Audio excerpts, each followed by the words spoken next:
I would like to know, can you give us one specific detail on what progress has been made, and one thing also where you still see obstacles? Thank you. I think one significant progress this week was the support for the Gender Action Plan. I mean, this is something to be celebrated, and so this is really good news because it's about integration of gender into all the work around climate policy, both nationally and internationally, and it really does change global governance when it comes to integration of gender issues. So that's really excellent. Something that we need to continue to work on. I would say that, of course, we need to continue to work on the Paris Agreement implementation guidelines, but that's progressing well too. So that's very good, but we all need to continue to work hard on that to ensure that we have a uniform journey towards the guidelines finally at COP24. I'm happy that it's a small island state who has this presidency. But I have a question regarding this progress. How can you say that the progress has been made if the negotiators from the LDCs, G70 plus China, the IOCs are expressing their concern about the finance of the adaptation and loss and damage? The role of the Adaptation Fund. This is the subject of 12 agenda items, all under negotiations as we speak.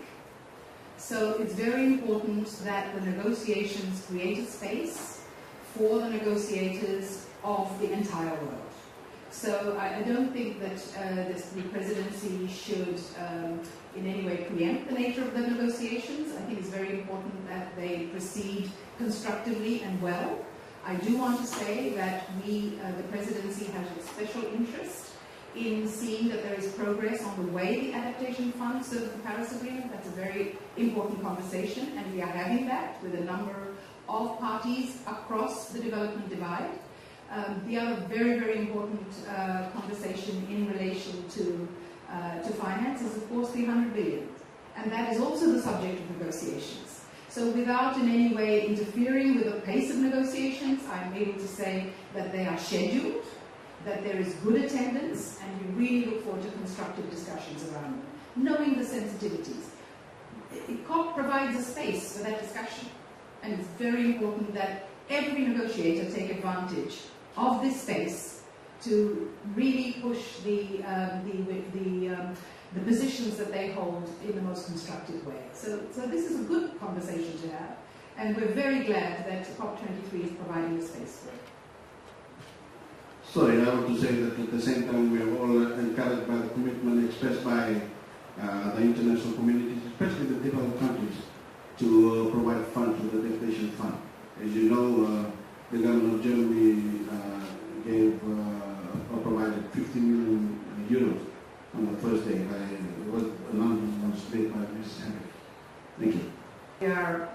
This coming week we are expecting some announcements, important announcements about insurance that will allow people that are not able to access now insurance to get also that possibility. So just be vigilant, and Nick will make sure that all of you get that information.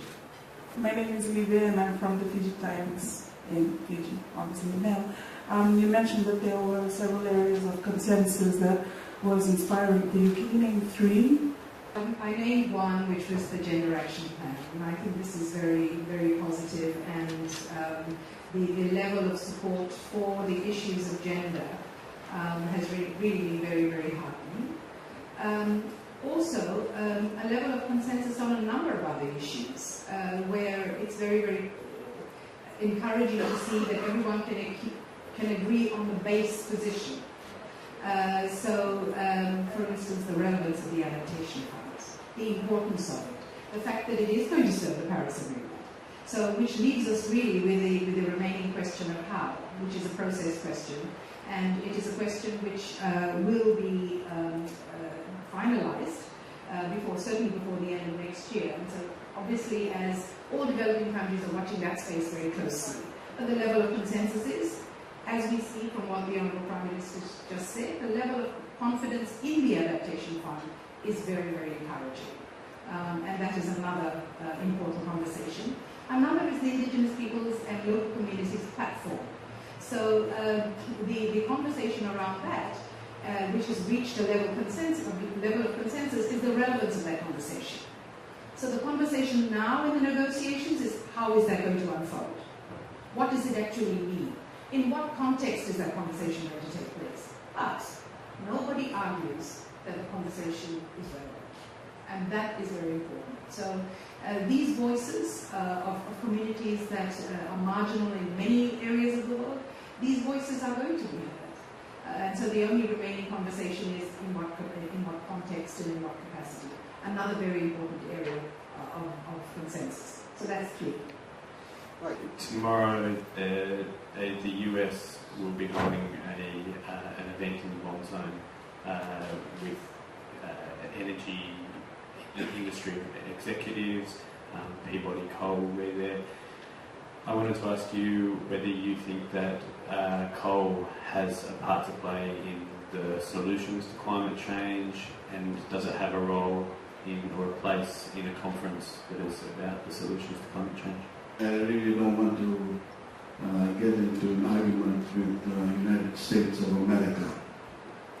But we all know what coal does, and we all know the effects of coal mining, and of course the burning of coal. So I'll stop there.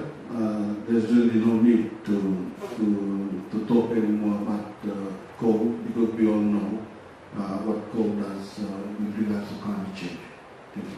The issue of finance for loss and damage, and I imagine that is something fairly dear to the hearts of Fiji as well, being a Pacific Island state that is suffering from climate loss and damage. And just a very quick question, are we expecting the UN Secretary General next week? So yes, to the second, he is expected, and we are on it. On loss and damage.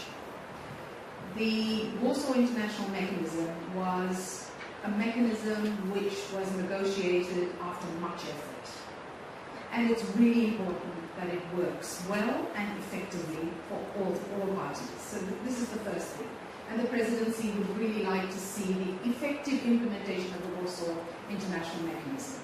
Secondly, the Warsaw International Mechanism includes a task force on displacement, which is an integrated task force. And this is really important because it has in its membership other UN agencies which will see a multifaceted approach to the whole issue of displacement. Another very important thing, especially for the Pacific.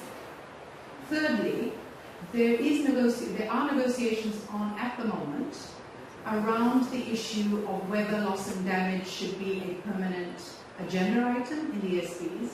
So we would like to see that discussion unfold in the normal way without preempting the result of it.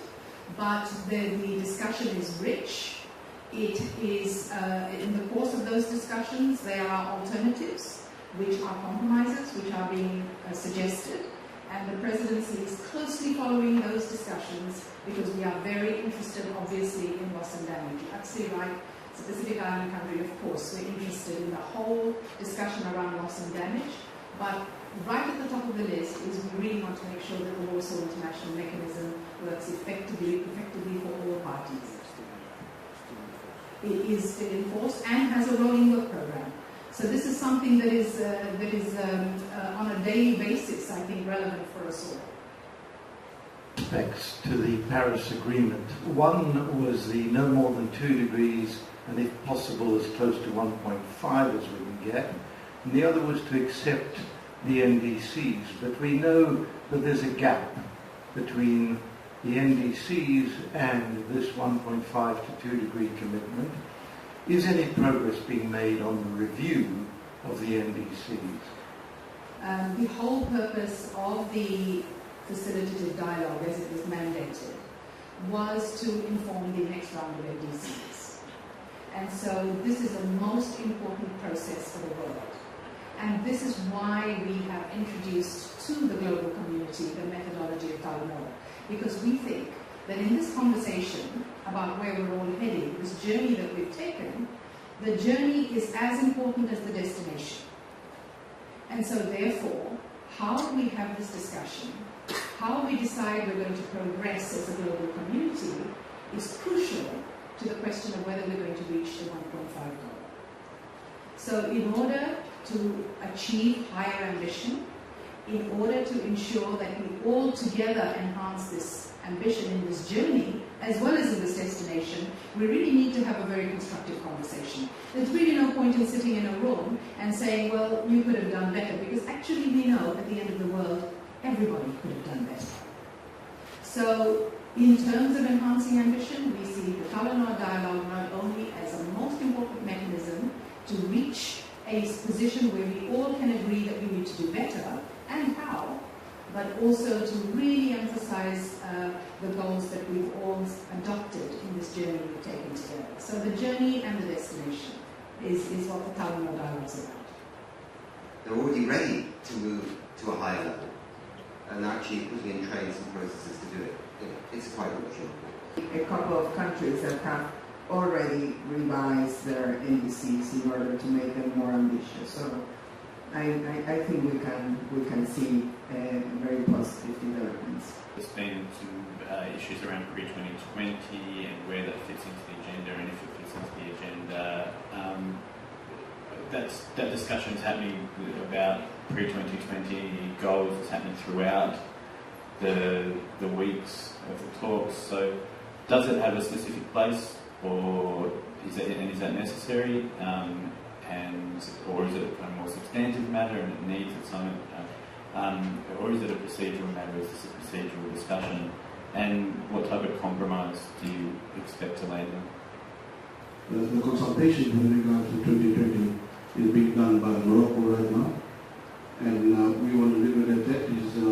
Is doing his best to ensure that a good outcome of those consultations, and he will come back to us with a report on Monday. Why do you think the Talanoa concept is a great mechanism for this challenging dialogues we have in front of us? The Talanoa Dialogue is, of course, means to us there's no negotiation done. And of course, the Talanoa Dialogue puts in the front line the non-state actors. And it comes with the Fijian Bulla spirit. And of course, at the end of the day,